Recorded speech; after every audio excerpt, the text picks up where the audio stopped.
प्रार्थना करूया की जे येणारं वचन आहे ते परमेश्वर आपल्याला महान गौरवशाली जीवन देव बाप्पा तुला धन्यवाद आणि स्तुती करतो, तुझे आभार मानतो देव बाप्पा. तुझा दोघे केलं तुझे त्या ठिकाणी मी तुला वचन असं सांगतो. तुझ्या स्वर्गीय जिवंत देव बाप्पा तुझे नाव पवित्र मानले जावं, जसे स्वर्गात तसे पृथ्वीवर तुझ्या इच्छेप्रमाणे प्रभूजी होण्यासाठी आमच्या जीवनातून तुझं राज्य व तुला महिमा मिळव प्रभू, तुला गौरव मिळव, तुला फळ मिळव प्रभू. आबा बोलणारे केवळ प्रभूजी, आबा तुझे शब्द असू दे, वोट माझे असू दे प्रभूजी, जे वचन येईल प्रभूजी आबा ते समजण्यासाठी आत्म्याच्या द्वारे प्रभू तू सहाय्य कर, मार्गदर्शक कर प्रभू. आबा याच्या जीवनाच्या द्वारे प्रभूजी अनेकांना ते जीवन मिळण्यासाठी तुझी कृपा कर. अंधकारच्या हरेक शक्तीपासून आमचा बचाव कर. आमचं लक्ष केवळ तुला महिमा देण्याचं, तुला गौरव देणं, तुला उंच करण्याचं प्रभू आहे. म्हणजे बाप्पा सर्व प्रियजनांना आणि मी तुझ्या स्वाधीनाधीन होत आहोत. आमचा तू प्रत्येकाचा ताबा देतो. छोटीशी लहानशी प्रार्थना आमचा तारणारा प्रभू ख्रिस्त याच्या प्रियानी गोड नावात्मक म्हणून की त्यात व्हावी. प्रभूच्या नावाला आम्ही धन्यवाद देतो की मागील दिवसामध्ये आपण बघितलं पण आत्ता झाला नाही, कारण अनेक ठिकाणी जगामध्ये ज्या प्रकारचं प्रभूचं आणि सैतानाचं जगामध्ये विलक्षण आहे, तसंच मानवी लोकांना देवबापांनी वरून आज्ञा केलेल्या ह्या मनुष्याला विलक्षणचं रूपी म्हणजे मतदान करण्याचा अधिकार दिलेला आहे. परंतु आम्ही अधिकार कोणाचा पाहिला पाहिजे, कारण जे प्रशासन योग्य आहे, जो प्रशासन योग्य है उसी का हम आज्ञा पालन करना चाहिए. आज लोगों के साथ मुलाकात करते समय लोग क्या बोलते हैं, हम किसको वोट दें. अगर जो प्रशासन सही योग्य इस्तेमाल करेगा राज्य का तो उसी को हम अपना वोट देंगे. अभी ऐसा है, एक इलेक्शन है, ये स्वर्गीय राज का इलेक्शन है, जहाँ पर प्रभु एक जगह पर खड़ा है और शैतान एक जगह पर खड़े हैं. क्या हम किसको इलेक्शन दे से वोट देकर ये इलेक्शन में किसको हम वोट देके जीत पाएंगे. आज ये दुनिया हर एक जीवन में झूठा स्वभाव लेकर आज दुनिया में जीवन जीते, तो अभी इस समय में जिसका अधिकार नहीं वो अधिकार जमा रहा है और हम जाने ना जाने उसका प्रशंसा करने के लायक जीवन बिता रहे. लेकिन सच्चा प्रधानपति कौन है, हम उसके लिए हमारा जीवन देना चाहिए, उसकी आज्ञा पालना चाहिए. इसके लिए प्रशासन कैसा मजबूत होना चाहिए ये हमें सिखाता है. तो हम देखेंगे प्रशासन कैसा है, उसके बारे में थोड़ा बहुत देखेंगे. भजन संहिता 22 का 28 में देखेंगे. क्योंकि राज्य यहोवा ही का है और सब जातियों पर वही प्रभुता करता है. तो प्रशासन कोणाचं आहे, पहिले प्रथम परमेश्वराचं आहे आणि राज्य महिमा त्याची आहे. परंतु आम्ही आज आज्ञा कोणाची पालतो, हम आज्ञा अभी किसकी पालते हैं. जिसका अधिकार होना चाहिए वो प्रशासन हमें पर अधिकार जमाना चाहता है, लेकिन हम अधिकार के हुकूमत में चल रहे नहीं. हम जिसका अधिकार सही नहीं है, जिसका चाल चलन सही नहीं है, जो दुनिया की व्यवस्था का सही पालन करता नहीं है, उसी के बारे में हम जीवन जीते हैं. और वो जीवन हमें जीवन जीते हमें थोड़ा दिन तक आनंद है, मगर बाद में आखिरी में निराशा है. तो ये निराशा में हम जीवन जिएंगे तो हमारा आखिरी तक भला होएगा क्या, नहीं होएगा. इसलिए हमें जानना चाहिए, अगर जो लोग इसमें मज़ा लेते हैं और झूठा जो गवाही दिल में रखकर कहते हैं कि हमें इसी का ही राज्य मिले ताकि हम दुनिया भर हम नहीं बल्कि ज़िंदगी भर हम मज़ा करके आइश करेंगे, जिएंगे. लेकिन प्रियो हमारे जीवन में एक बड़ी भूल होएगी कि आखिरी राज प्रधानपति जब इस दुनिया में आएगा तब हमारा जीना कैसा रहेगा, उसके पास न्याय रहेगा. इसके लिए हम वचन से देखेंगे. यशायाह 9 अध्याय और उसका 6 से 7 तक वचन पढ़ेंगे. यशायाह 9 क्योंकि अध्याय. हमारे लिए बालक उत्पन्न हुआ है, हमें एक पुत्र दिया गया है और प्रभुता उसके कांधे पर होगी और उसका नाम अद्भुत युक्ति करने वाला, पराक्रमी परमेश्वर, अनंत काल का पिता और शांति का राजकुमार रखा जाएगा. उसकी प्रभुता सर्वदा बढ़ती रहेगी और उसकी शांति का अंत न होगा. इसलिए वह उसको दाऊद की राजगद्दी पर इस समय से लेकर सर्वदा के लिए न्याय और धर्म के द्वारा स्थिर किए और संभाले रहेगा. सेनाओं के यहोवा की धुन के द्वारा यह हो जाएगा.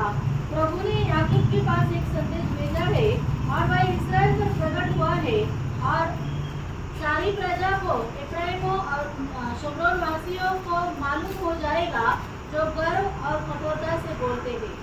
तो हमने देखा है कि यहाँ पर प्रशासन करने के लिए, अधिकार जमाने के लिए प्रधानपति जो आने वाला है उसके बारे में हमने देखा है। सही जो दुनिया का राज चलाता है या भूमंडल पर जितने भी मानव जाति है उनका राज चलाने के लिए हर एक के नाम नथुनों में उसने जीवन का श्वास फूका है और जो भी कुछ है उसका है। लेकिन हम झूठे प्रधानपति को हमारे जीवन में लाकर क्या कर रहे हैं, हम उसके राह पर हम चल के उसकी आज्ञा पालते हैं। लेकिन जीवन में जब हमारे जीवन में जब उसका अधिकार आने के बाद अगर हमारे जीवन में झूठा अधिकार का जो भी कार्य है वो अगर दिखेगा तो हमारे जीवन में उसके सामने खड़ा रहने के लिए और आँख मिलाने के लिए हमारा धीरज रहेगा क्या? उसके सामने नहीं रह सकता। इसके लिए हमें ये जानना चाहिए क्या प्रधानपति कौन होना चाहिए, जो सत्य मार्ग पे चलता है और सच्चाई में चलता है और उसके पास सारी दुनिया का हुकूमत है। वो जीने के लिए वो हमेशा के लिए जीवित है और जिंदा है, उसके पीछे हम चलना चाहिए। मगर इंसान क्या करता है कि अभी तत्काल जीवन में जीने के लिए वो इच्छा प्रकट करता है, उसको आगे का भविष्य उसको मालूम नहीं है, इसीलिए वो जीवन जीता है। वो बोलता आगे का किसने सोचा है, आगे कैसा दिन आएगा, अभी का सोच लो। इसीलिए हम देखेंगे परमेश्वर का वचन दानियल 2 का 20 और 21 वचन में। दानियल मनाला बोला, परमेश्वर का नाम युगानुयुग धन्य है, क्योंकि बुद्धि और पराक्रम उसी के है। समय और ऋतुओं को वही बदलता है, राजाओं का अस्ता और उदय भी वही करता है। बुद्धिमानों को बुद्धि और समझ वालों को समझ भी वही देता है। उसका 37 भी देखो 37। हे राजा, महाराजा भी है, क्योंकि स्वर्ग से परमेश्वर ने तुझको राज्य, सामर्थ्य, शक्ति और महिमा दी है। सब कुछ स्वर्ग से उनको महिमा, सामर्थ्य सब कुछ दिया है। जो कुछ सब कुछ दिया है उसके पास वही प्रधान हमारे लिए योग्य है। मगर आज इस जीवन में हम वो प्रधानपति को हम भूल जा रहे हैं और हमारे जीवन में झूठा प्रधानपति जो दुनिया में जो लोग बहुत से नेता लोग क्या करते प्रचार करते, हम ये देंगे, हम वो देंगे, हम ये ऐसा करें। जब गादी पे बैठेंगे उसके बाद सब भूल जाते। कोई बोलता है 5 साल से हमने तुमको चुनाव करके दिया लेकिन तुमने क्या किया। कोई बोलते हैं हम 10 साल से हम तुमको दिया, हमारे एरिया में आपका मुखड़ा भी नहीं दिखाया। हाँ, ऐसे सारे कुछ झूठे वादे देखते हैं दुनिया में। वैसा हमारा प्रधानपति इस दुनिया में है, सब कुछ उसके हाथों के हाथ में है, मगर फिर भी हम उसके साथ हमारा मन जो उसके साथ लगा नहीं रहता, हमारा मन उसके ऊपर नहीं लगा रहता, हमारा मन झूठे प्रधानपति के ऊपर हमारा मन लगाया रहता है। इसीलिए हम देखेंगे मत्ती 22 अध्याय उसका 17 से 21 वचन। इसलिए हमें बता, तू क्या सोचता है, कैसर को कर देना उचित है कि नहीं? यीशु ने उनकी दुष्टता जानकर कहा, एक कपटियों, मुझे क्यों परखते हो? कर का सिक्का मुझे दिखाओ। तब वे उसके पास एक दिनार ले आए। उसने उनसे पूछा, यह छाप और नाम किसका है? उन्होंने उससे कहा, कैसर का। तब उसने उनसे कहा, जो कैसर का है वो कैसर को, और जो परमेश्वर का है वो परमेश्वर को दो। यहाँ पर वचन के द्वारा कहा गया है या प्रभु यीशु मसीह को कुछ चेले ऐसे बोल रहे थे कि ये दुनिया में हम जीते हैं मगर हम कर देना है क्या नहीं देना है। या प्रभु यीशु मसीह की हर बात में शास्त्री, पड़ोसी और चेले के लिए भी समझ में नहीं आता है तो उसको सवाल करते थे प्रभु को। और प्रभु को सवाल करते समय में प्रभु आदि और अंत जानने वाला प्रभु है, वो हर एक के मन को जानता है। अभी ये क्या बोलने वाला है, ये बात क्या सोच रहा है, इसके बारे में परमेश्वर अपना भविष्य उनको मालूम है। लेकिन फिर भी यहाँ पर देखा क्या हम कर देना चाहिए क्या नहीं देना चाहिए। तो प्रभु ने उनको सरल रीति से कहा क्या एक सिक्का मेरे पास दे दो और उसके ऊपर मोर किसकी करके ये देखो। तब देखा क्या उसके ऊपर मोर, जिस प्रधान का जो हुकूमत चलाते, जो राजपति है दुनिया में, उसी का अगर जो मुखौड़ा है तो कहते हैं कि उसको कर देना चाहिए। क्या बाकी का जो परमेश्वर को है परमेश्वर को देना चाहिए। आज हमारे दिल में जो भी प्रभु के लिए प्रशंसा करना चाहिए वो प्रभु को देते हैं क्या हमारी प्रशंसा शैतान उठा लेता है। आज ये देखना चाहिए। योग्य अगर प्रभु परमेश्वर का अगर वचन हम अगर जानेंगे समझेंगे तो हम बार बार मन में यही सोचेंगे कि हर समय प्रभु को हमारा महिमा जाना चाहिए, क्यों हर समय प्रभु को हमने महिमा देना चाहिए। और परमेश्वर का महिमा अगर हम किसको देंगे तो परमेश्वर हमारे लिए फिर कैसा बर्ताव करेगा, क्यों क्या सब कुछ उसका है, सब कुछ उसका है। लेकिन आज इस धरती सही खुशी से जो उसको दिया नहीं, जो उसने उसको अधिकार बनाया है, सही खुशी से नहीं दिया।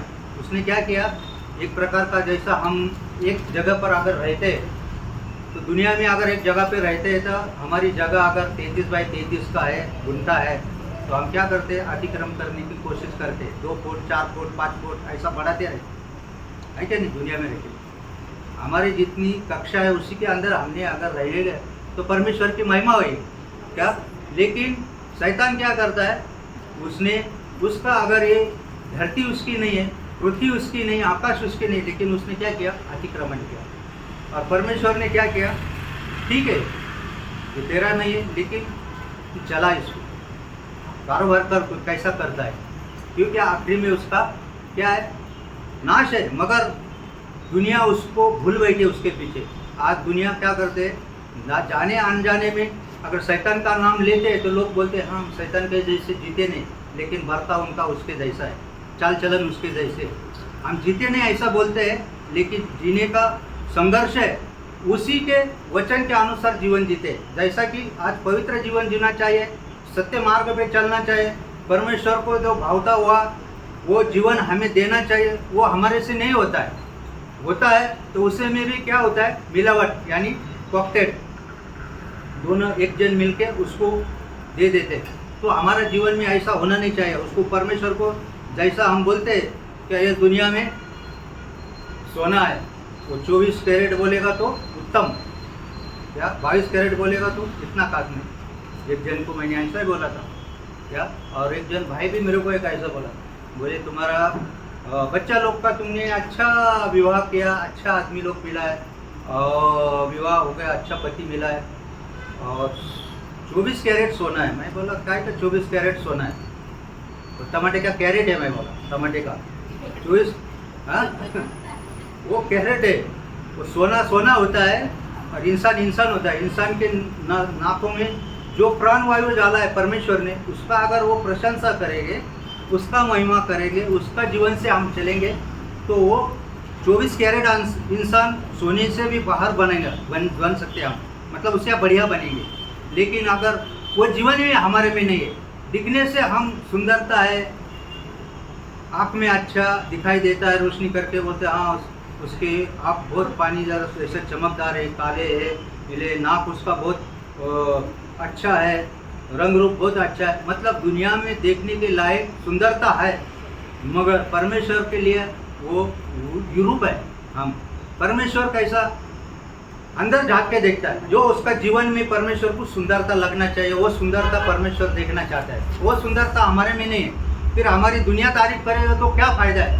हाँ, इस दुनिया में हम जितने भी जिन जिएंगे परमेश्वर की महिमा करना चाहिए। इसीलिए हमें प्रशंसा करने के लिए प्रशासन ठीक होना चाहिए, या जो परमेश्वर ने ऊपर से हमें उतार कर दिया है, जिसको बोलते हैं नियम शास्त्र बोलते हैं, वो प्रशासन से अनुसार हम अगर जिएंगे तो हमारा जीवन वो उसके अधिकार के हाथ चलेगा और ठीक चलेगा। हम देखेंगे लूक का 20 अध्याय का 25 वचन, तेव्हा त्याने त्यास म्हटले, उसने उनसे कहा, तो जो कैसर का है वो कैसर को दो, और जो परमेश्वर का है वो परमेश्वर को दो।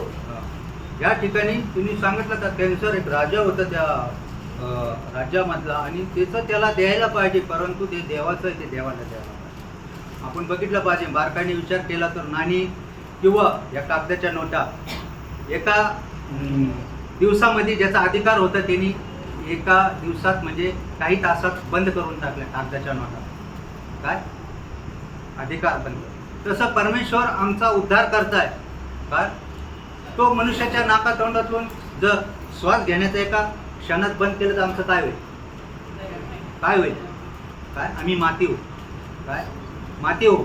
कारण ज्यांच्या हातामात सर्व काही हुकूमत नाही आहे, तरी ते राजवटीचं इतकं बळकट दाखवतात का मी जे बोलन ते होईल आणि तसंच होईल असं दाखवतात. परंतु त्यांना हे माहीत नाही का तुमच्यावर बी अधिकार कोणाचा आहे, की त्याची हुकूमत जर पालन केले आम्ही तर आम्हाला जैवंत जीवन मिळेल.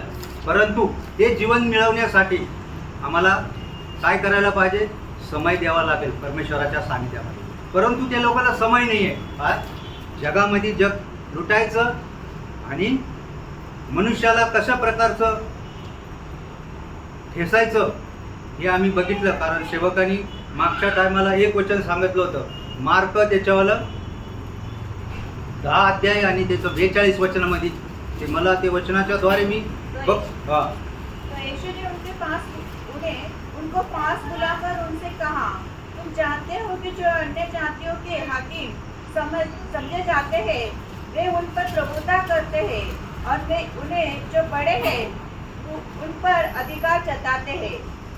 म्हणजे परराष्ट्रातले जे पण म्हणजे कोण आहे, आज आम्ही तुम्ही ज्यांना पण आम्ही मोठेपणा देऊ किंवा त्यांचा आधार त्यांचा करू, परंतु ते सत्तेच्या अधिकाराखाली आले तर ते काय करतात, गरीब जनतेला कारण ठेचाळतात, त्यांच्यावर अधिकार चालवतात. परंतु हा अधिकार खरा त्यांना दिला आहे का दिला का दिला त्यांना, त्यांनी थोडंसं बुद्धिमत्ता थोडीशी वापरली. परंतु परमेश्वराने म्हणतं का ह्या जगाचं शहाणपण काय मी मूर्खतेचं ठरवलेलं आहे. हे जगाचं शहाणपण मूर्खतेचं ठरवलं आहे आणि मी मूर्खांना निवडलेलं आहे. मूर्ख म्हणजे कोण आहे, त्या जगामध्ये आम्ही कुठल्याही प्रकारचं बुद्धिवाद करून बुद्धिकौशल्य दाखवून लोकांना कुठल्याही प्रकारचं आमची जाणीव दाखवून का मी हुशार आहे यांना दाखवता. परमेश्वर म्हणतो का तुम्ही मूर्ख राहून तुम्ही स्वर्ग राज्याचे घरी व्हा. काय मूर्ख राहून तुम्ही स्वर्ग राज्याला अपना, म्हणजे मूर्ख होकर हम स्वर्ग राज्य को अपनाए ताकि स्वर्ग राज उन्हीं का है. ये दुनिया में ज्ञान अगर आ जाएगा तो हमें घमंड आएगा. घमंड आने के बाद ये चेर वो चेर, ये धन वो धन, हर एक प्रकार की समस्या जीवन में आएंगे तो उसके ऊपर क्या धन का इस्तेमाल करेंगे, बल का इस्तेमाल करेंगे, बुद्धि का इस्तेमाल करेंगे. हर एक प्रकार के जीवन में जो जीवन में हमारे अच्छा गुण है क्या उसका इस्तेमाल करेंगे, दूसरा को निराश करके ऊपर उठाएंगे आप. ये हमारे जीवन में होएगा. लेकिन परमेश्वर कहता है कि ये जीवन अगर मिलेंगे तो आखिरी में तुम्हारा जीवन में क्या है, मट्टी मिलेगी. यानी तुम्हारा जीवन में तुम मट्टी बनेंगे और तुम्हारा आत्मा है हमेशा के लिए वो जलती हुए सरों के अंदर, जलती हुए आग के अंदर हमेशा के लिए तड़पेगा. ये परमेश्वर ने हमें बुद्धि का संवाद या बुद्धि का ज्ञान या बुद्धि का प्रकाशन हमें दिया. बुद्धि केवल नहीं है तो हम बुद्धि स्तोत्र संगीता में 5 जगह में लिखा है क्या बुद्धि बुद्धि बुद्धि मिलेगा प्रार्थना के लिए. लेकिन ये बुद्धि क्या है कि दुनिया के ज्ञान है. लेकिन सुबुद्धि बोलेगा तो अगर आगे उसको सु लगाएगा तो परमेश्वर का बुद्धि होता है. सुज्ञान क्या सुबुद्धी क्या चांगलं ज्ञान, जे उत्तम ज्ञान जे परमेश्वराकडून येणारं काय ते परमेश्वराकडून येणारं ज्ञान आहे. ते कधीच लयास जात नाही आणि कधीच त्याचं पतन होत नाही. काय ते हमेशा आहे ना वरती राहतं, हमेशा वो ऊपर रहता. परमेश्वर का ज्ञान वो कितना बार भी अगर उसको दफनाने का कोशिश करेंगे लोग तो वो ज्ञान ऊपर ही आते रहेगा. तो हमारे जीवन में वो सुज्ञान परमेश्वर से हमने प्राप्त करना चाहिए. वो सुज्ञान प्राप्त करने के लिए हमें प्रशासन के लिए अच्छा जीवन बिताकर, प्रशासन कैसा हुकूमत चला रहा है उसी के अनुसार उसके नीचे चलकर हमें सीखना चाहिए. और वो राहों पर चल के हमें एक अच्छा सुबुद्धि का ज्ञान मिलके हम परमेश्वर को महिमा दे सकेंगे. इसलिए हम रोम के 13 अध्याय में कहते हैं 1 का 7 वचन है. थोड़ा लंबा पढ़ेंगे तो थोड़ा सा सारांश मालूम पड़ेगा. व्यक्ति शासकीय अधिकारियों के अधीन रहे, क्योंकि कोई अधिकार ऐसा नहीं जो परमेश्वर की ओर से न हो, और जो अधिकार है वे परमेश्वर के ठहराए हुए हैं. इसलिए जो कोई अधिकार का विरोध करता है वो परमेश्वर की विधि का सामना करता है और सामना करने वाले दंड पाएंगे. क्योंकि हाकिम अच्छे काम के नहीं परंतु बुरे काम के लिए डर का कारण है. अतः यदि तू हाकिम से निडर रहना चाहता है तो अच्छा काम कर और उसकी ओर से तेरी सराहना होगी, क्योंकि वह तेरी भलाई के लिए परमेश्वर का सेवक है. परंतु यदि तू बुराई करे तो डर, क्योंकि वह तलवार व्यर्थ लिए हुए नहीं और परमेश्वर का सेवक है कि उसके क्रोध के अनुसार बुरे काम करने वाले को दंड दे। इसलिए अधीन रहना न केवल उस क्रोध के डर से आवश्यक है, वरन विवेक भी यही गवाही देता है। इसलिए कर भी दो, क्योंकि शासन करने वाले परमेश्वर के सेवक है और सदा इसी काम में लगे रहते हैं। इसलिए हर एक का हक चुकाया करो। जिसे कर चाहिए उसे कर दो, जिसे महसूल चाहिए उसे महसूल दो, जिसे डरना चाहिए उसे डरो, जिसका आदर करना चाहिए उसका आदर करो। आम्ही बघतो या ठिकाणी हम देखते हैं इस वचन में कैसा अधिकार के बारे में समझाया है, और ये ऊपर से आया हुआ परमेश्वर का ज्ञान है। क्या कोई इंसान ने अपनी बुद्धि से नहीं लिखा या इंसान ने नहीं इसका रचना किया है, लेकिन पवित्र आत्मा के द्वारा मनुष्य का इस्तेमाल करके क्या ये सारी आत्मा की बातें इसमें लिखी, और किसका आदर करना चाहिए किसका आदर नहीं करना चाहिए ये परमेश्वर हमें यहाँ पर सिखाता है। इसीलिए जो हमारे जीवन में किसी प्रकार का प्रधानपति को हमें जीवन देना चाहिए और उसके राह पर हमें चलना चाहिए। वो प्रधानपति के जीवन में अगर हमारा जीवन नहीं है तो वो प्रधानपति भी हमारे लिए खुश नहीं रहता, और हम भी इस दुनिया में हमेशा के लिए खुश नहीं रहेंगे, हमेशा के लिए आनंद नहीं रहेगा। यानी थोड़ा आनंद मिलेगा, जैसा कि अभी मुझे गर्म होता, पीछे से फैन चालू है क्या, मगर ये बंद होएगा तो मेरी अशांति फैल जाएगी। मतलब अभी शांति का अनुभव में मैं महसूस कर रहा था, ठंडा लगा, लेकिन थोड़ा क्षण के लिए वो बंद हो जाएगा तो, लेकिन उससे और अधिक अगर हमेशा के लिए वो रहे भी, अगर नहीं भी रहेगी फैन, तो मुझे वो शांति और वो आराम अगर चाहिए तो परमेश्वर का महिमा के लिए हम जीवन बिताएंगे तो उसका वचन हमारे जीवन में कार्य करेंगे तो हमें हमेशा के लिए वो शांति मिलेगी, हमेशा के लिए वो आनंद मिलेगा। इसलिए हम देखेंगे तीतुस की पत्र 3 अध्याय 1 वचन में, लोगों को सुधि दिला कि हाकिमों और अधिकारियों के अधीन रहे और उनकी आज्ञा माने और हर एक अच्छे काम के लिए तैयार रहे। हाँ, हर एक अच्छा कामों के लिए हम तैयार रहें, ताकि दुनिया में बहुत से अधिकार लोग हैं, वो अधिकार जमाते हैं, मगर पिछले दिन सेवक ने एक बात बताया था, हम कंपनी में अगर जॉब करते हैं क्या, हमारा अधिकार करने वाला कौन है? कंपनी में काम करने वाले बॉस है, बॉस का हर एक अधिकार वो अगर जो काम करता है नौकर उसके ऊपर अगर जताएगा तो उसको मानना पड़ेगा। पिछले बार सुना था हम सेवक के द्वारा, लेकिन वो अधिकार सच्चा है क्या करने वाला अधिकार हमारे ऊपर? अभी मैं भी बम्बई में काम कर रहा था, मेरा उम्र नहीं था काम करने के लायक। बम्बई में मैं काम कर रहा था मिल लाइन में, 17 साल मैंने बम्बई में सर्विस किया, लेकिन उसके पहले साल में मैंने जब काम किया बम्बई में तो मुझे कपड़ा मिल में एक अच्छा लगता था क्या काम करने के लिए, लेकिन मैं हमेशा वो कपड़े के मिल में जाके किधर ना किधर वो खिड़की से या किधर आवाज़ आता है उधर से देखते रहोगा, ये लोग कैसे काम करता है, कपड़ा कैसा बनता है, धागा कैसा बनता है, ये ऐसा देखने के लिए मैं उत्सुक था और मेरा उम्र नहीं था। लेकिन जब मैं काम पे कैसा भी विनंती करते हुए वो उस कंपनी में जॉबर बोलो, मास्टर बोलो या किसी ऑपरेटर बोलो, मैनेजर बोलो, ऐसे लोगों को साथ में रहकर मैंने क्या किया, थोड़ा सा नम्रता दिखाई कर मुझे काम दो करके ऐसा बोला, और मेरे को ज़रूरत है। लेकिन वो लोग मेरे को बोलने लगे, देखो हम आपको काम देंगे लेकिन तुमको जो हम कहेंगे वैसा ही बोलना पड़ेगा क्या। तो हम बोले ठीक है, हम वैसा ही बोलेंगे जैसा आप बोलेंगे। हम बोला आपने को क्या काम करना है, क्या बोलेगी आप? तो बोल मुझे मालूम नहीं था कायदा में क्या लिखा है, कायदा कैसा है क्या। 17 साल के ऊपर जो रहता है 18 साल का रहेगा तो उसी के काम करने का अधिकार है, और 16-17 साल का रहेगा तो कंपनी में काम नहीं कर सकता है, नहीं तो कंपनी के ऊपर केस होता है, ऐसा बोला। लेकिन मैंने 5-6 महीना काम किया। 6 महीने के बाद उधर वो इंस्पेक्टर आए सेक्शन करने के लिए, हर कंपनी में आते, तो मुझे मालूम नहीं था। तो मैं अपना हाफ चड्डी पे और बनियन पे काम कर रहा था, कपड़ा लाइन में जाता तो वो जो माल इस्तेमाल हो गया वो नीचे फेंक देते थे उठाने का, उसको कांडी बोलते हैं, जैसा एक प्रकार का बॉबिन भरल रहता है वैसा एक कांडी इतना बड़ा रहता है, उसको भरेला रहता है और वो एम्प्टी हो गया तो फेंक देता है। वो उठाने का काम मैं करता था और भर के मशीन पे देता था।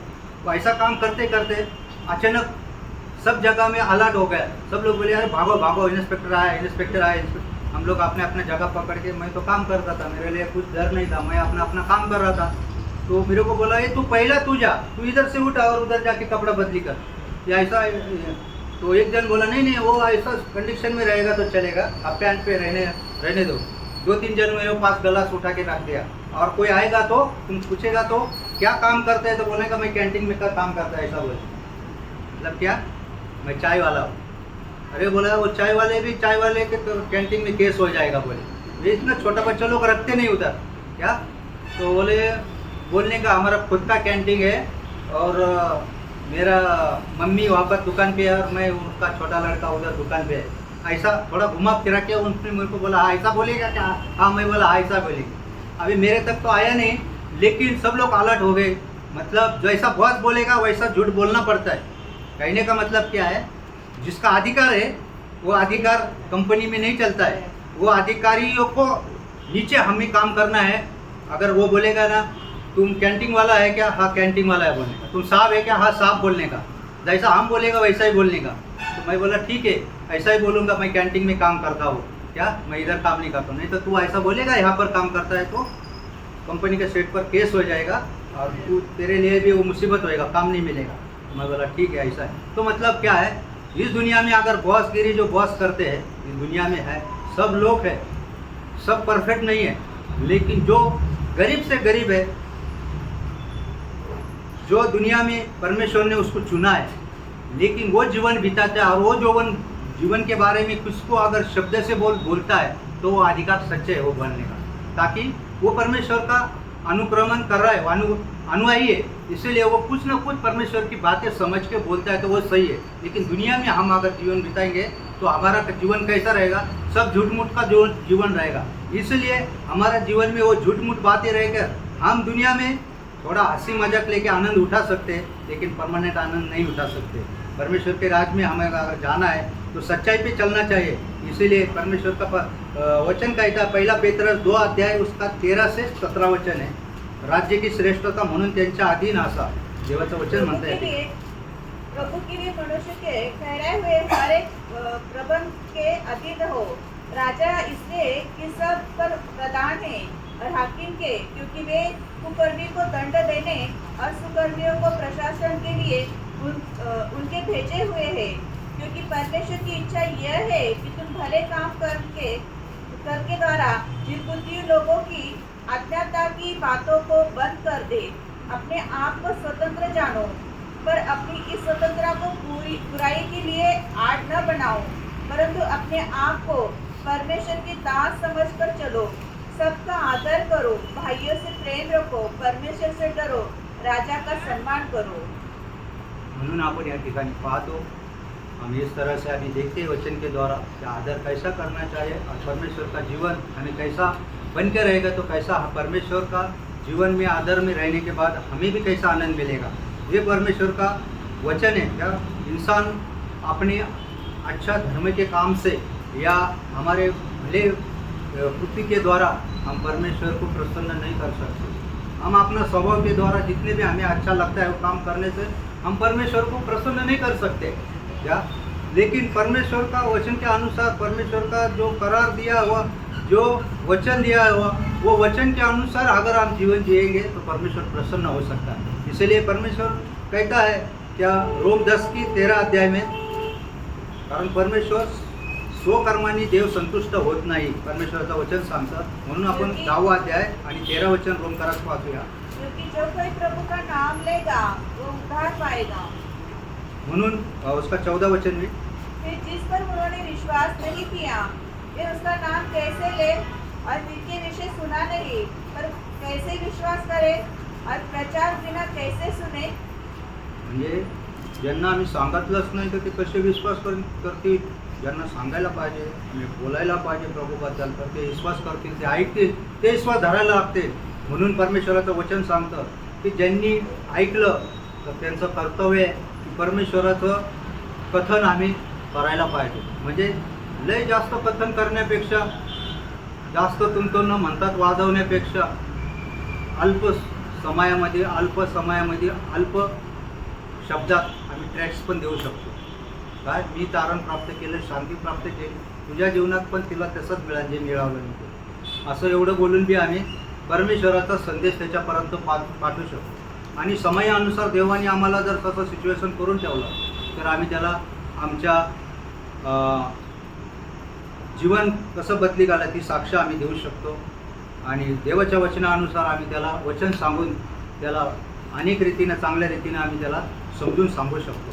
म्हणून परमेश्वराचं जो नाव घेईल तो तरल्या जाईल, परंतु ज्याला आम्ही सांगितलंच नाही तर तो कसा काय विश्वास प्राप्त करेल, त्याला सांगावं लागेल. काय तर हे सांगण्यासाठी हे काम परमेश्वराने प्रत्येक त्याच्या विश्वासणाऱ्या लोकांकडे सोपवलेलं आहे. म्हणून आज आमच्या जीवनामध्ये कशा प्रकारे आम्ही परमेश्वराला अनेक ठिकाणी पोहोचवतो. जो प्रधानपती ह्या जगाचा, या सृष्टीचा, प्रत्येक मानवजातीचा आणि स्वर्गाचा आहे, त्याच्याविषयी आम्ही कोणाला काय सांगतो हे आमच्यावर अवलंबून आहे. म्हणून आज या जगामध्ये इस दुनिया के अंदर दो प्रकार का, जैसा इलेक्शन में हर एक सिनेमा लेकर खड़े होते लोग, वैसा इस दुनिया में आज दो व्यक्ति का विलक्षण है. जो महान सर्व परमेश्वरपति स्वर्गीय का राजा अधिपति उसका है, और एक अंधकार की शक्ति का राजा जिसको कहा गया दुनिया में क्या उसका हमेशा के लिए नाश होने लगा, वो भी एक आज खड़ा है. उसको भी एक वोटिंग चाहिए इंसान से. वो कैसा इंसान से वोटिंग चाहिए? वो पहला उनको वो भेज देता है अपनी चीज़ों. जैसा एक दूसरा कोई अगर अधिकारी रहेगा तो क्या बोलता है, मैं ये काम किया, मैं वो काम किया, ये करूँगा वो करूँगा, ऐसा झूठे आश्वासन दे के खड़ा कहता है. ऐसा झूठा भविष्यवक्ता क्या बोलेगा, या तुम ऐसा करेगा तो तुम्हारे जीवन में ऐसा जीवन हो जाएगा, तुम वैसे करेंगे तो वैसा हो जाएगा. तो आज तुम क्या करो, ये इतना पवित्र जीवन बिताने की जरूरत नहीं, इतना संगति में जाने का जरूरत नहीं है, इतना वचन पढ़ने की भी जरूरत नहीं है, इतना परमेश्वर का प्रार्थना करने की भी जरूरत नहीं है. ऐसा झूठा लोग क्या बताते रहेंगे, क्या क्या उनका जीवन में परिवर्तन होएला नहीं रहता है. और वो लोग क्या करेंगे जो ने परमेश्वर को अच्छा तरीके से ग्रहण किया है, वो लोगों के लिए क्या होएगा, ये बातें सुनाने के लिए शैतान क्या करता है, मौका ढूंढता है. ऐसे लोगों के लिए वो क्या करता है, ढूंढते रहता है और नज़दीक जाकर ऐसा ही करेंगे. और आज हम तुम्हारे पास मेहमान बन के आए, बहुत दिन के बाद आए, बहुत दिन के बाद मिले, ठीक है. फिर अच्छी बातें करते करते करते एक गंभीरता में जाएंगे. फिर वो ऐसे गंभीरता में जाएंगे, घर के रसोई तक जाएंगे, क्या खाया क्या पिया क्या करेंगे अभी क्या है, ऐसा करते करते फिर चाय पानी के बाद भोजन भीजन, फिर मीटिंग का समय भी होएगा. तो हमारे जीवन में क्या उतनी उत्सुकता रहती है, तो उत्सुकता के लिए क्या करेगा, शैतान निराश करते रहेगा. अरे अभी बहुत दिन के बाद मेहमान आए, बहुत दिन के बाद दोस्त आए, बहुत दिन के बाद हमारे पड़ोसी के लोग आए, अभी क्या करेंगे, उनको ऐसा देखते हुए नहीं. लेकिन हम इतना करना चाहिए कि हमारा अगर जीवन परमेश्वर ने बनाया है और बना रहा है, तो उसके लिए वो परमेश्वर के पास हमें जाने के लिए, संगति के लिए, हमें ये भाई बहन हमारे घर में आए हैं तो उनके लिए भी हमने दावत देना चाहिए कि अभी अपन जाएंगे, एक अच्छा आध्यात्मिक वहाँ पर भोजन खाएंगे, उसके बाद आएंगे अपन घर में चिकन कड़ी बनाएंगे, चाहे मटन कड़ी बनाएंगे, कुछ भी बनाएंगे, बहुत बड़े बड़े आइटम का नाम लेने का चाहिए. तो क्यों प्रभु इस्तेमाल करेंगे, कि पहला इस्तेमाल हमने प्रभु को दावत देना है उसको. तो ये ऐसा करने से क्या होता है, परमेश्वर का महिमा करने के, परमेश्वर का राज में जाने के लिए, आने के लिए उसको भी क्या करेंगे, हम मध्यस्थी करते रहेंगे. तो परमेश्वर का काम फिर परमेश्वर आगे करेगा. तो बोलते हैं प्रेषितों के पुत्र में प्रेषित पाल ने कहा है, तो क्या किसी ने बोया है और किसी ने लगाया है, और अभी किसी ने पानी डाल रहा है. मतलब परमेश्वर का काम क्या है, बढ़ाने का काम. अगर हो सकता है हमने बोया है क्या, पानी डालने का काम, और कोई करेगा, वो पानी क्या है,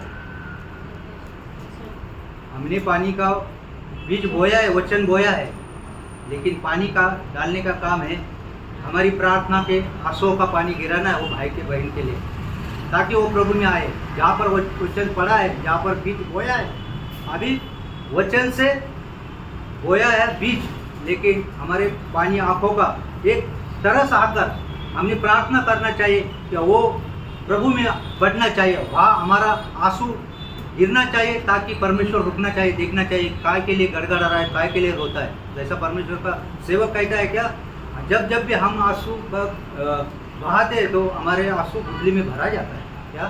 तो परमेश्वर का वचन ये कहता है कि जब हम होते हैं तो हमारे लिए कोई ना कोई प्रार्थना कर रहा है, आंसू बहा रहा है, पानी वहाँ जा रहा है, ताकि हम बोएंगे तो हमें पानी भरना भी चाहिए। लेकिन ऐसा होता नहीं है, हम बोलते हैं इतना काम किया बस हो गया, हमने बहुत कुछ किया।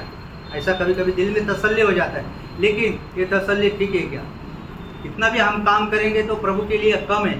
जहाँ पर प्रभु का सेवक बोलते हैं वहाँ पे जाने के बाद आपको मालूम पड़ेगा क्या मैंने कितना समय प्रभु के लिए था, लेकिन वो गवाया मैंने। हाँ, लेकिन अभी थोड़ा समय मिलेगा तो मैं हर बहुत कुछ काम करके आपको प्रतिफल पाने के लिए मैं यहाँ आ सकता हूँ, लेकिन वो समय नहीं रहेगा। इसलिए हमारे जीवन में जो भी कुछ होता है तो परमेश्वर जो समय देता है परमेश्वर के लिए हमने करना चाहिए।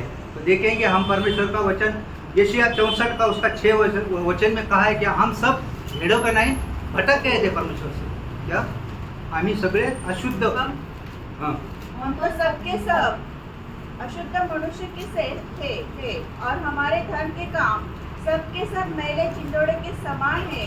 हम सब के सब पत्ते के समान मुरझा जाते हैं और हमारे अधर्म के कामों ने हमें वायु के समान उड़ा दिया है। म्हणजे आम्ही कशा प्रकारे होतो, सगळं मेंढ्या बकऱ्यासारखं आम्ही कसं तो बहकलेलो होतो।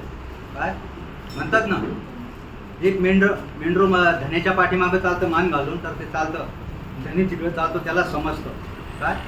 परंतु मेंढ्यामध्ये जर शेळी जर असली तर ते आहे ना मालकाला पाहून दुसरीकडेच चालतं काय।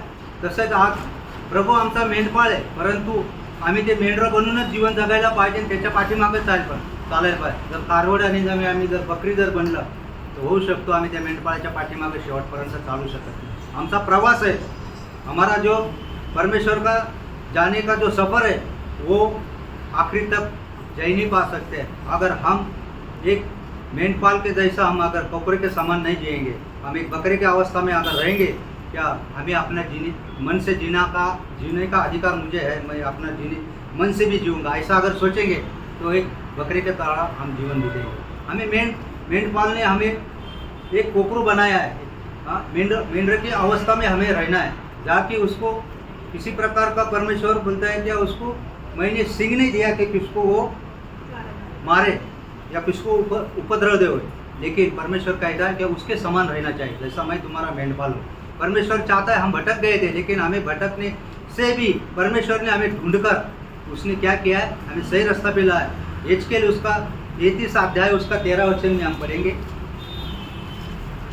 एजकेल 33 का 13 में मैं धर्मी से कहूँ कि तू निश्चय जीवित रहेगा और वह अपने धर्म पर भरोसा करके कुटिल काम करने लगे, तब उसके धर्म के कामों में से किसी का स्मरण न किया जाएगा।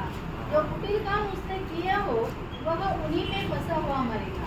देखो वो परमेश्वर कहता है क्या, अगर जो अच्छे काम किए हैं मगर कुछ काम भी एक आधा काम बिगड़ा हुआ रहेगा, मतलब 99% काम अगर हमारा स्वच्छ है और 1% खराब है, तो परमेश्वर बोलता है उसको मैं सही नहीं समझूंगा। क्यों, क्या सही इसको बोला जाता है 100%। हाँ, अगर हम बोलेगा नहीं प्रभु इतने सारे कुछ काम किया है, हमें अभी थोड़ा क्या बोलते हम कुछ खरीदी करने के लिए जाने के बाद अपन बोलते हैं ना 100 के ऊपर हमें कुछ कंडिशन दो ना, ऐसा कुछ बोलते हैं ना। हाँ, डिस्काउंट दो ना, ऐसे बोलते हैं। ऐसा परमेश्वर के पास हम जाके ऐसा बोल नहीं सकते कि हमारी एक गलती हो गई प्रभु, अभी एक गलती के लिए थोड़ा माफ़ करो। हाँ, ऐसा हो ही नहीं सकता है, परमेश्वर को बोल ही नहीं सकता है। क्यों, क्या हमारा आत्मा है वो उसके सामने जाते समय पे जैसा भी धड़कता है ना वो कई टक्के से धड़केगा। क्यों, परमेश्वर का तेज महिमा देखने के बाद हम देखते हैं ना, परमेश्वर ने उसके भंडार से छोड़े हुए, घर के अंदर से छोड़ी हुई एक बिजली अगर वो बारिश से निकल जाती तो आपको कैसा होता है, एकदम धड़कन बढ़ जाती है। देखो उसका छोटा सा मामूली तेज है, उसके घर से निकलती है वो बिजली, वो थोड़ी सी जाने के बाद हमारे कई किलोमीटर लंबे से जाती है, लेकिन वो आवाज़ देने के बाद कड़कड़ता है और रोशनी आने के बाद हमें भी क्या होता है, एक डर पैदा होता है। जब वो समय पर परमेश्वर के सामने हम जब खड़ा रहेंगे तो कैसा होएगा वो। हाँ, कोई बोलते हैं ना, एक हमारा मुख्य अधिकारी रहेगा, अगर उसके सामने हम खड़े रहेंगे तो हम उसको आपको आँख नहीं मिलाते, नीचे मुंडी करके बात करते हैं, क्या करते हैं, बहुत रिस्पेक्ट देते हैं। लेकिन हमारा परमेश्वर हम पर बहुत प्रेम करता है, सब वस्तु से वो ज़्यादा मनुष्य के ऊपर प्रेम करता है। वो चाहता है कि मेरी बच्चे मेरी तरह मेरे से आँख मिलाकर मेरा सा जीवन जीकर मेरे सामने खड़ा हो जाए। लेकिन हमें वो टाइम पे सामर्थ्य आने के लिए हमें हमारा आत्मा क्या होएगा, बुलंद होने के लिए इस वचनों को हम अगर सीखेंगे, पढ़ेंगे, उस राह पे चलेंगे तो हमें हिम्मत आए। हाँ, परमेश्वर का वचन कहता है। तो देखेंगे हम रोम का 7:7 में क्या वचन कहता है यहाँ पर, रोम का 7:7 में। तो हम क्या कहें? क्या व्यवस्था पाप है? कदापि नहीं, वरन बिना व्यवस्था के मैं पाप को नहीं पहचानता। व्यवस्था यदि न कहती कि लालच मत करो, तो मैं लालच को न जानता। हां, कारण ह्या ठिकाणी परमेश्वराचं वचन सांगतं, कारण जसं एका प्रकारचं व्यवस्था जर नसती, अगर व्यवस्था अगर ना होता तो हम दुनिया में हम पाप को कैसे समझ सकते थे? पाप क्या है, बुराई क्या है, सच्चाई क्या है, हाँ झूठा क्या है, ये कैसे समझते थे? बड़े बड़े शब्दों में हम समझते हैं। हम किसी घर के अंदर जाएंगे तो हम उसके बाद उसको बोलते हैं परमेश्वर हमें पाप की क्षमा देता है। हाँ, तो प्रभु यीशु मसीह को आप ग्रहण करो ताकि परमेश्वर तुम्हारे पापों की क्षमा दे। बोलते हमने कुछ पाप किया नहीं, हमने किसी का लूटा नहीं है, हमने किसी को मारा नहीं है, हमने किसी का हत्या नहीं की है। हाँ, ये बड़े बड़े शब्दों का उनका लफ्ज रहता है, ये हमने तो किया नहीं है। परमेश्वर कहता है कि तुमने किसी का मोह किया तो वो भी पाप है ना। हाँ, उसका अच्छा घर देख के तुमने जलपन आया, उसकी गाड़ी देख के जलपन आया, उसका कपड़ा देख के जलपन आया, उसका धन देख के जलपन आया, मोह रखा तुमने, ये पाप नहीं है क्या? ये किससे हमें समझ में आता है? ताकि पवित्र शास्त्र के अनुसार जो वचन दिया है उसके द्वारा हमें सिखलाई मिलती है।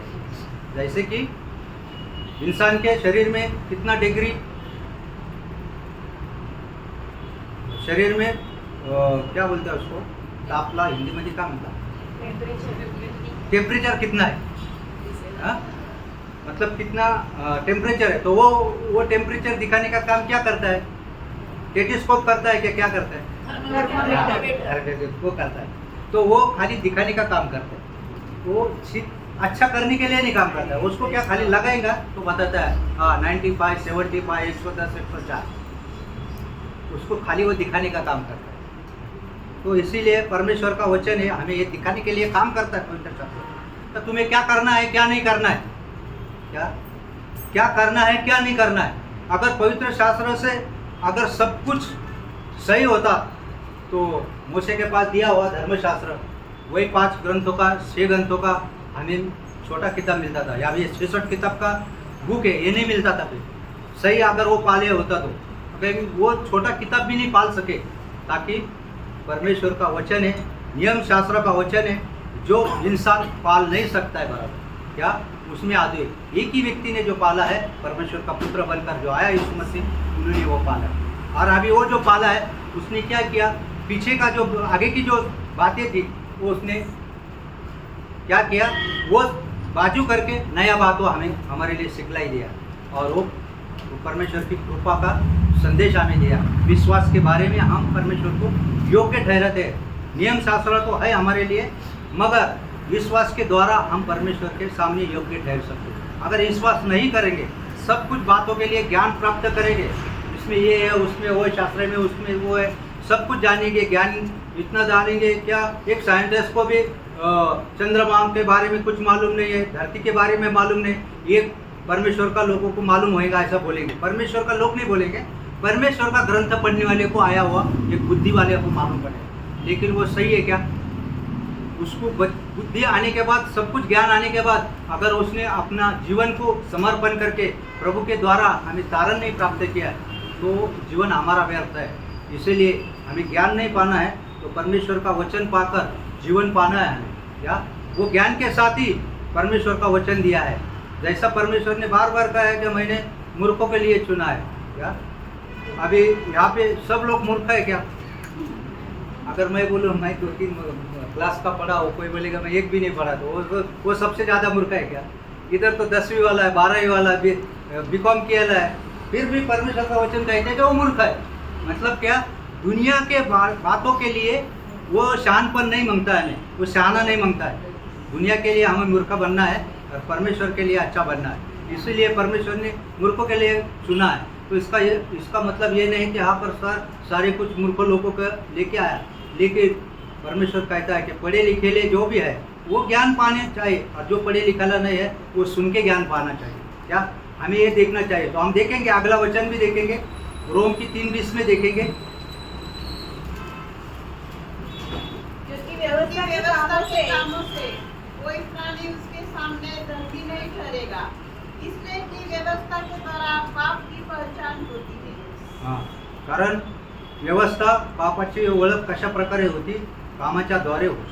या जगामध्ये आम्ही पाहतो अनेक लोक हे जीवन जगत असतात, परंतु ते चांगले वस्त्र घालेले असले शिकू बघतो आम्ही, नीटनेटके आहे, सुंदर ते पाहू शकतो, परंतु त्याचं जेव्हा कृत्य जे करतो ना त्या टायमाला आमचे थोडासा परिचय होतो। काय थोडा भरपूर परिचय आम्हाला ओळखायला येतो का हा कुठल्या प्रकारचं जीवनामध्ये हा आत्मेने कार्य करतोय, देवाचं हा नाव मुखाने घेतोय, प्रभू प्रभू प्रभू, परंतु काय करतो? दुकानावर बसलाय परंतु काटा मारतोय। म्हणजे काय? दुकानावर बसलाय, वजन करून देतो पण लोकांना कमी देतोय, प्रभू प्रभू तोंडात आहे, पण कृतीनं काय आहे? अपराधी करणारा व्यक्ती आहे। म्हणून असं जीवन कृतीनं आम्ही ओळखायला पाहिजे। कृतीनं कारण त्या टायमाला आमची कृती भी कशी पाहिजे? साफ सुथरी पाहिजे। हमारा जो भी कृति है परमेश्वर के अनुसार नेक होना चाहिए। तो वो कृति के अंदर अगर हमें परमेश्वर अगर चलाएगा तो परमेश्वर का महिमा हम करते हैं। इस समय 2 करंती उसका 13 अध्याय का 5 वचन में हम पढ़ेंगे। अपने आप को प्रभु की विश्वास में हो कि नहीं, अपने आप को जांचो, क्या तुम अपने विषय में यह नहीं जानते कि यीशु मसीह तुम में है, नहीं तो तुम जांच में निकम्मे निकले। हां, इथं आम्हाला आहे की नाही? जर तुम्ही असाल तर मग तुम्ही त्यासाठी कसं निघणार? तुम्ही निकम्मे राहणार नसला तर, पण असायलाच पाहिजे, म्हणजे निकम्मा नाही राहणार। म्हणून आम्ही विश्वासात आहे त्याप्रमाणे आम्ही चाललं पाहिजे। विश्वास आमचा कमजोर नाही झाला पाहिजे, विश्वास आम्ही प्रतिदिवस धावलं पाहिजे। म्हणून परमेश्वर आम्हाला गलातीकराच्या 3 अध्याय 11 वचनामध्ये पण तेच सांगतात, काय नियमशास्त्रामुळे पुढे देवापुढे आम्ही हां और यह बात प्रकट है कि व्यवस्था के द्वारा परमेश्वर के यहाँ कोई धर्मी नहीं ठहरता, क्योंकि धर्मी जन विश्वास से जीवित रहेगा। हाँ, व्यवस्था अनुसार परमेश्वरापुढे कोई धर्मी नहीं हो सकता, परंतु धर्मी जन विश्वास से जीवित रहेंगे। विश्वास क्या है? परमेश्वर के वचन पे, उसके कलाम पर है। क्या जो वचन दिया उसके ऊपर हमारा विश्वास होना चाहिए और वो विश्वास पे हमें चलना चाहिए। इसीलिए परमेश्वर हमें क्या करता है? अपने पास बुलाता है। हमारा जीवन ठीक नहीं, इसलिए परमेश्वर हमें बुलाता है कि मेरे पास आओ, मेरे पास आओ। उसको कहा गया है मत्ती 11 का 28 में कहा गया वचन में, आओ कष्टी आणि भारा जनाओ। हिंदी में पढ़िए। ये सब परिश्रम करने वालों और बोझ से दबे हुए लोगों मेरे पास आओ, मैं तुम्हें विश्राम दूंगा। मैं तुम्हें विश्राम दूंगा, मेरे पास आओ। परमेश्वर की इच्छा है कि मेरे पास आएंगे तभी मैं तुमको विश्राम दे सकता है, सिखला सकता है और जीवन का पानी भी दे सकता है। उसका 22 अध्याय प्रकटीकरण का उसका 17 वचन में, मैं जीवन का पानी तुम्हें दे रहा हूँ, वो भी फोकट देता हूँ। हाँ, जो प्यासा हो वह आए, और जो कोई चाहे वह जीवन का जल से पीते। हे हा परमेश्वरचं वचन आम्हाला ह्या ठिकाणी सांगतं का जीवनाचं पाणी मी तुम्हाला फोकट देईन। कारण काय आम्हाला माहीत आहे जीवनाचं पाणी म्हणजे काय? जीवनाचं पाणी म्हणजे जीवन जगण्यासाठी ची योग्यता। काय जीवन जगायला, शारीरिक जीवन जगायला आम्हाला जसं पाणी लागतं, काय आज आमच्या जीवनाकडे जर आम्ही बघितलं, आज इथून पुढे जर आम्ही 50 किलोमीटरच्या खाली जर गेलो या नाशिकपासून खाली, तर आजची पाण्याची अवस्था काय आहे? काय लोक पाण्यासाठी वणवण करतात काय किलोमीटर अंतर, शरीराला पाणी मिळण्यासाठी। काय आत्म्याचं जीवनाचं पाणी इथं लांबच राहिलं, पण शरीराला मिळण्याचं पाणी मग ते त्याच्यामध्ये किती किडे मरेल जरी असले, चाचणं पडेल जरी असले, त्याला रुमाल लावून, धोतर लावून गढूळ पाणी पिऊ आपण। कारण का पाण्याची अवस्था नाही। ज्याच्या खिशात दमडी आहे तो बिस्लरीचं पाणी पिऊ शकतो, परंतु पैसे असूनही तो मनुष्याला जर पाणी नाही मिळालं लागलं तर त्यालाही चाचणं पडलेलं पाणी पिऊन प्यायला हरकत नाही। कारण नाही पिलं तर आत्मा निघून जाऊ शकतो। काय अन्न पाण्याने काही दिवस मनुष्य भुकेपोटी राहू शकतो, परंतु पाणी हे सांगितलेलं आहे। म्हणून परमेश्वराने आध्यात्मिक जल हे सांगितलेलं आहे मनुष्याच्या जीवनासाठी। कारण हे आध्यात्मिक जल प्रभूपाशी आहे आणि ते घेतल्याशिवायच आम्ही जिवंत राहू शकतो। ते जिवंत राहू आणि ते जिवंत राहण्यासाठी प्रभू आम्हाला वारंवार त्याच्याकडे तो बोलवत आहे. काय म्हणून परमेश्वराचं वचन योहान त्याचा 7 अध्याय त्याचं 37 वचनामध्ये सांगितलंय. कोणी ताणलेला आहे. बाइबल के अंतिम दिन जो मुख्य दिन है, यीशु खड़ा हुआ और पुकार कर कहा, यदि कोई प्यासा हो तो मेरे पास आए और पिए.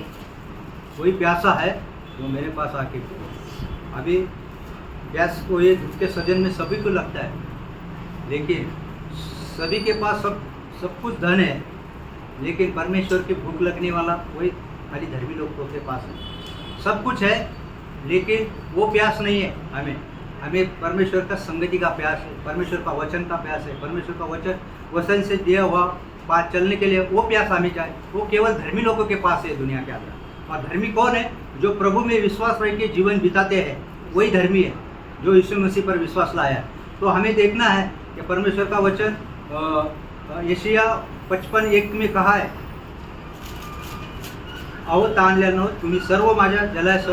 आओ सब प्यासे लोगों, पानी के पास आओ, और जिनके पास रुपया न हो तुम भी आकर मोल लो और खाओ. साथ मधुर और दूध 20 रुपये और बिना दाम में आकर ले लो. म्हणजे परमेश्वर म्हणतो तुमच्याकडे पैसा नसला तरी तुम्ही काय करा, सौदा करा माझ्याबरोबर. आता काय सौदा करायचा आहे? पैसा नसला तर सौदा करायला काहीतरी पाहिजे ना.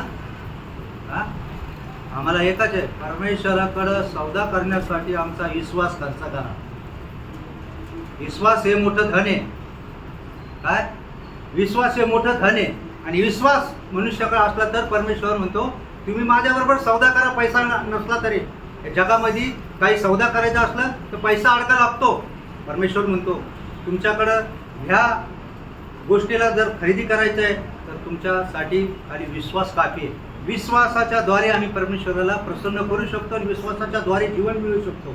म्हणून परमेश्वराचं वचन यशाया 1:18 मध्ये म्हटलं आहे. चला आपण कारण यहोवा कहता है, आओ हम आपस में बात विवाद करें.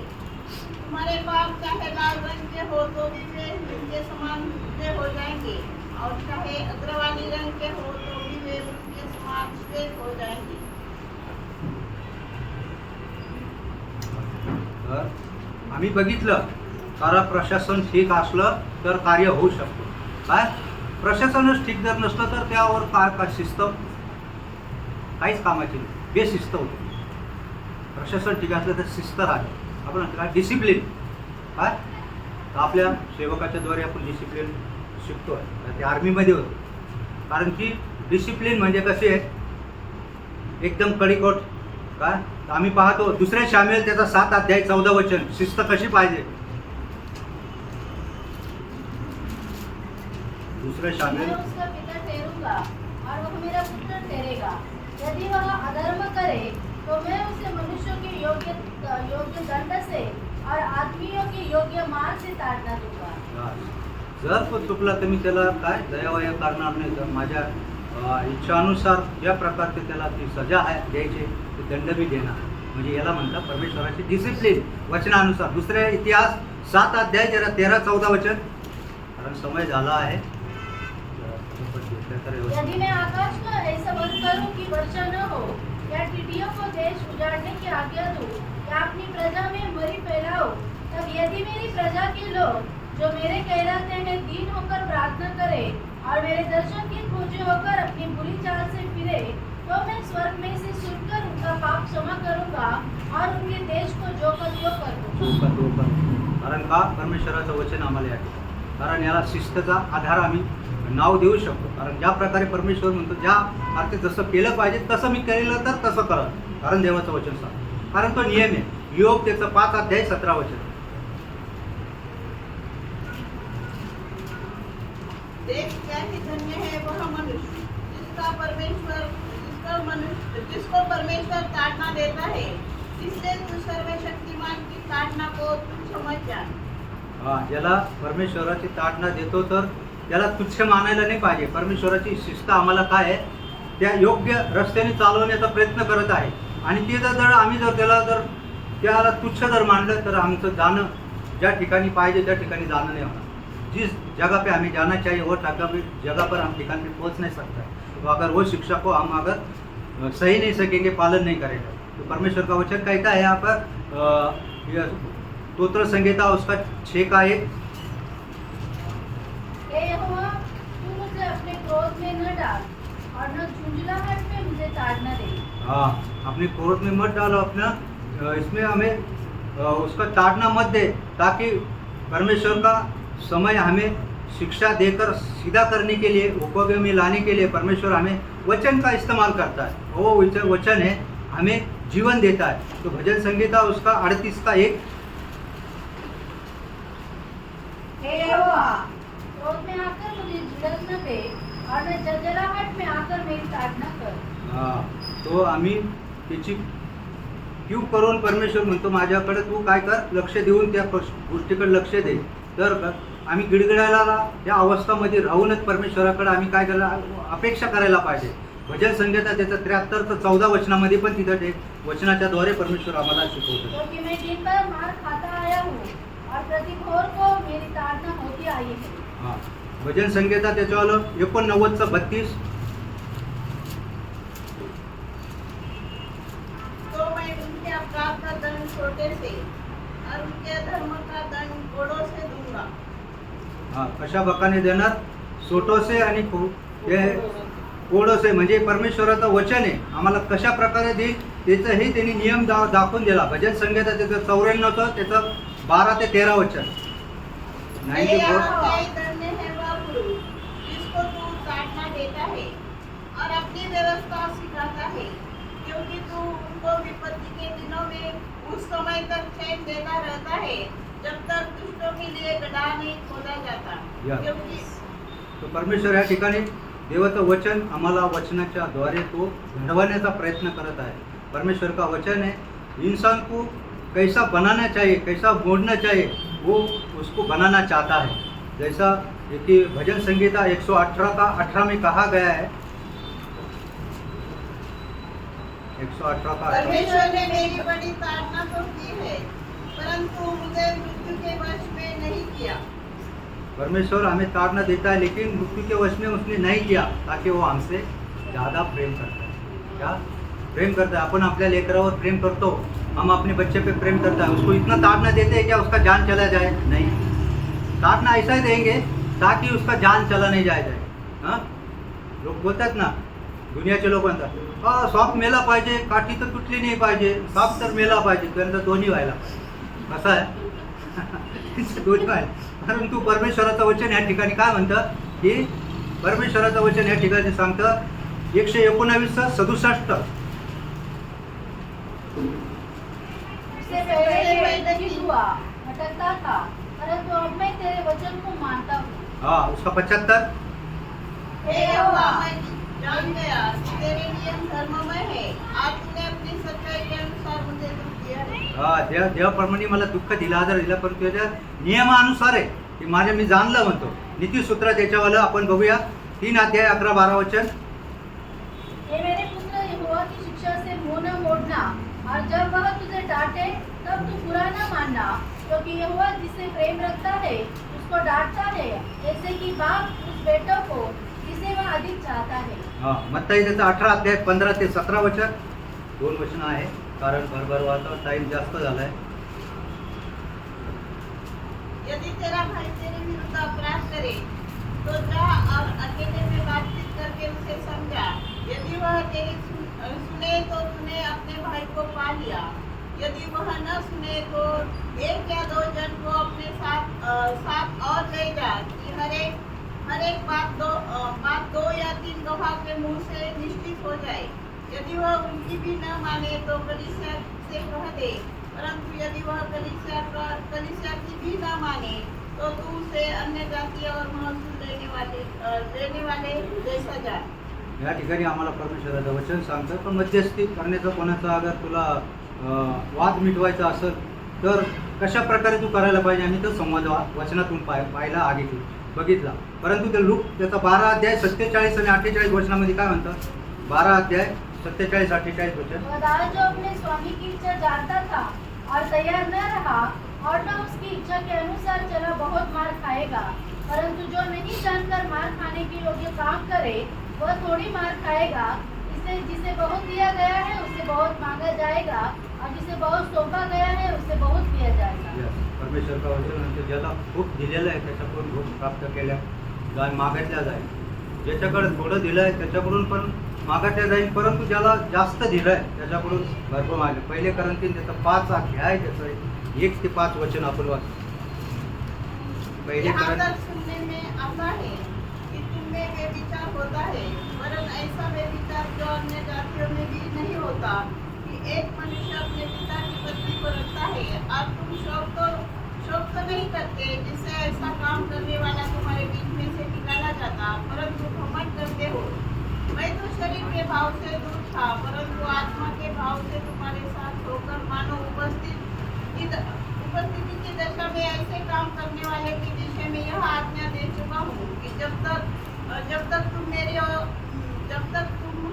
तुम और मेरी आत्मा हमारे प्रभु यीशु की सामर्थ के साथ इकट्ठे हो, तो ऐसा मनुष्य हमारे प्रभु यीशु के नाम से शरीर के विनाश के लिए शैतान को सौंपा जाए, ताकि उसकी आत्मा प्रभु यीशु के दिन में उद्धार पाए। इब्री 12:5 त्याचं वचन ऐकूया. इब्री 12:5 ते 11 पर्यंत मोठं वचन आहे, परंतु त्याच्यामध्ये गांभीर्य आहे. 12:5 तुम उस उपदेश को जो तुमको पुत्रों के समान दिया जाता है भूल गए हो। हे मेरे पुत्र, प्रभु की ताड़ना को हल्की बात न जान, और जब वह तुझे ढूंढे तो साहस न छोड़, क्योंकि प्रभु जिसे प्रेम करता है उसकी ताड़ना भी करता है, और जिसे पुत्र बना लेता है उसको कोड़े भी लगाता है। तुम दुख को ताड़ना समझकर सह लो। परमेश्वर तुम्हें पुत्र जानकर तुम्हारे साथ बर्ताव करता है। वह कौन सा पुत्र है जिसकी ताड़ना पिता नहीं करता? यदि वह ताड़ना जिसके भागी सब होते हैं तुम्हारी नहीं हुई तो तुम पुत्र नहीं पर व्यभिचार की संतान ठहरे। फिर जबकि हमारे शारीरिक पिता भी हमारी ताड़ना किया करते थे और हमने उनका आदर किया, तो क्या आत्माओं के पिता के और भी आदि न रहे जिससे हम जीवित रहे? वे तो अपने अपनी समझ के अनुसार थोड़े दिनों के लिए ताड़ना करते थे, पर वह तो हमारे लाभ के लिए करता है कि हम भी उसकी पवित्रता के भागी हो जाए। वर्तमान में हर एक प्रकार की ताड़ना आनंद की नहीं पर शोक की बात दिखाई पड़ती है, तो भी जो उसको सहते सहते पक्के हो गए हैं, बाद में उन्हें चैन के साथ धर्म का प्रतिफल मिलता है। यहाँ पे ऐसा लिखा गया है, जैसा बाप अपने बेटे के लिए ताड़ना करता है वैसा स्वर्गीय परमेश्वर पिता हमारे से जो बातों को हम अगर मानना चाहिए तो नहीं मानेंगे तो उसके बारे में ताड़ना देता। तो उसका प्रकटीकरण का 3:19 में लिखा है, जितक्यांनी त्याच्यावर प्रेम करतो तो तितक्यांना निश्चित करून त्यांना तो शिक्षा करतो, म्हणून आस्था बाळगा आणि पश्चाताप करा. कारण आम्हाला परमेश्वराचं जीवन मिळायचं आहे, तर आमच्या जीवनाकडून झालेल्या छोट्या मोठ्या ज्या अपराध आहेत, चुका आहेत, तर आम्ही त्याला पश्चाताप करायलाच पाहिजे. प्रतिदिवस आमच्याकडून काय चुकत नाही. असं काय बोलण्या चालण्यातून असं कोणता व्यक्ती 100% पवित्र जीवन दिवसभरामधून जीवन जगतो त्याच्याकडे काय चुकत नाही. मागील दिवसामध्ये जसं सेवकांनी सांगितलं, मला गॅरंटी देणारा असा कोणी व्यक्ती असेल तर मला व्यक्तिगत भेटावा. सही बात आहे काय, कारण आम्ही चालत असताना बोलत असताना घरात गपचित असतानाही आम्हाला देवाच्या कृपेने हा संदेश बनवला. भरपूर काय वेळ द्यावा लागला, पण परमेश्वराने मला सहाय्य केलं आणि परमेश्वराला धन्यवाद देतो की परमेश्वराने मला कमीत कमी त्याच्या सानिध्यात राहून फास्टिंगमध्ये देवाचा जो संदेश घेण्यासाठी कृपा केली. कारण अल्प उपहार घ्यावा लागला शेवट, कारण माझं मेडिसन चालू आहे. तर देवाने मला सहाय्य केलं, मार्गदर्शन केलं. खूप सुंदर रीतीनं त्याने प्रार्थनेमध्ये राहून जे काय देवबाप्पा आत्मेच्या रीतीने तो बोलला, याचं एक वचन वाचून प्रार्थनेमध्ये जाण्यासाठी सेवकाई करण्यासाठी पॉल ब्रदर आम्हाला सांगतील. पहिले करंती 5 अध्याय 9 ते 13 वचन. आपण फक्त पहिले करंती 5 1 ते 5 वाचला, परंतु 9 ते 13 वचन मैंने नाही. अपनी पत्री में तुम्हें लिखा है कि व्यभिचारियों की संगति न करना। यह नहीं कि तुम बिल्कुल इस जगत के व्यभिचारियों या लोभियों या अंधेर करने वालों या मूर्ति पूजकों की संगति न करो, क्योंकि इस दशा में तो तुम्हें जगत में से निकल जाना ही पड़ता। पर मेरा यह कहना है कि यदि कोई भाई कहलाकर व्यभिचारी या लोभी या मूर्ति पूजक या गाली देने वाला या पियक्कड़ या अंधेर करने वाला हो, तो उसकी संगति मत करना, वरन ऐसे मनुष्य के साथ खाना भी न खाना। आम्हाला सांगितलेले कोणाशी संगती करायला पाहिजे, कोणाची नाही करायला पाहिजे. जगामध्ये सगळे लोक धार्मिक नाही, प्रभू येशू ख्रिस्तावर विश्वास ठेवत नाही, परंतु आम्ही ज्याच्याबरोबरही राहतो त्याचे गुण आमच्याकडे नाही आले पाहिजे. म्हणजे आपल्याला मराठी म्हणमध्ये म्हटलं, ढवळ्याबरोबर पवळा बांधला तर त्याचे गुण नाही आले पाहिजे आपल्याला. ऐका ना काय हिंदीमध्ये म्हणतात, तरबूजा बराबर खरबूजा आएगा तो उसका नूर बदल जाता है, लेकिन ऐसा नहीं होना चाहिए। खरबूजा खरबूजा दिखना बनता है, तरबूजा तरबूजा ही दिखना बनता है, उसके साथ में रह के नूर नहीं बदलणे होणार चाहिए। आम्ही जे प्रभू आहे, प्रभूमध्ये आमची जी व्यवस्था आहे ती प्रभू सारखीच राहिली पाहिजे, पण प्रभू च्या विपरीत जर आमची व्यवस्था झाली तर परमेश्वर आमच्यासाठी संतुष्ट नाही राहणार। परमेश्वराच्या नावाला धन्यवाद देते वचनाच्या द्वारे तुम्हाला मला सहाय्य। Praise the Lord. बहुत आशीषित वचन प्रभु के नाम के द्वारा आए हैं। एक छोटा सा अनुभव मेरा पुलिस ट्रेनिंग का मैं बताना चाहता है, छोटा सा। हम लोग ट्रेनिंग कर रहे थे उस वक्त औरंगाबाद में, एक पुलिस बंदोबस्त के लिए वहाँ पर गए थे, और वहाँ पर एक जो अधिकारी था वो हमको बताया, हम लोग सब ट्रेनिंग करने वाले थे, तो 10-12 बच्चे लोग उसने लिया और कहा कि हमें एक व्यक्ति को लेके आने का है, तो आप लोग मेरे साथ में चलो। तो ऐसा हम लोग औरंगाबाद में एक जगह में एक खेती में ऐसे चलते चलते गए, तो हम एक आम के बाग में घुस गए। बहुत घना बाग था वो, और वो आम का सीजन था, बहुत कच्चे आम लगे थे, नीचे नीचे आम थे बड़े बड़े। तो क्या हो गया, वो सांप उस बाग में घुस के हम उस तरफ जाने का है, तो वो आगे चल रहे थे, और ये हम जवान लोग उसके, हम सब सिविल ड्रेस में थे, तो उसके पीछे पीछे जा रहे थे। अभी इतना दोनों तरफ से इतने आम लगे हुए, बच्चे लोगों को मोह हो गया, अरे यार अभी सांप तो आगे जा रहे हैं, कोई देखने वाला नहीं, एकदम घना जंगल है आम का। तो बच्चों ने तोड़ना शुरू किया, बहुत तो नीचे टूट के गिरे हुए, और वो लोग ने अपने जेब भर दिया, किसी ने तो पूरे दोनों जेब भर दिया। ऐसा करके वो सांप आगे जा रहे हैं और ये लोग जवान लोग पीछे जा रहे हैं, मैं सबसे पीछे था। ऐसा करते करते मैंने तो कुछ भी लिया नहीं, लेकिन क्या हो गया, वो बाग को क्रॉस करने के बाद आगे पूरा खुला मैदान था, ऐसा टर्न करके वो सीधा जाने लगे, तो सांप आगे जा रहा था, तो आगे को उस बाग का मालिक वहाँ पर खड़ा था। तो वो जो साहब है अधिकारी, वो जाके उसके बाजू में खड़ा हो गया, और हम जवान लोग जो उसे पीछे पीछे जा रहे थे, वो धीरे धीरे सब उधर जाके ऐसे फॉलिंग होने हो गया। तो अभी उनको पता चला रहे तो आगे तो सांप खड़ा है, वो खेती का मालिक भी खड़ा है, और उनके जेब पूरे काम से भरे हुए। उनको अपने आप को बहुत शर्म लगने लगा कि अपन पुलिस है, लेकिन देखो अभी सब अपन चोरी कर रहे हैं, नहीं क्या।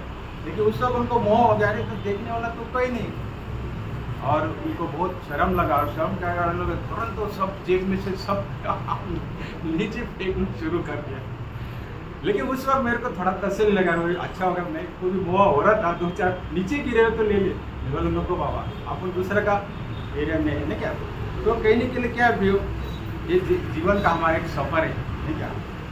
एक दिन ये सफ़र करते करते हमें उस अधिकारी के पास जाना है, जिसे हमें सारा जिंदगी का लेखा देना पड़ेगा। पहले बेहतर 1:17 में लिखा है कि इस आत्मिक यात्रा में तुम उसको पिता करके पुकारते हो, तो अपना इस जंगल के सफ़र में उसका महिमा।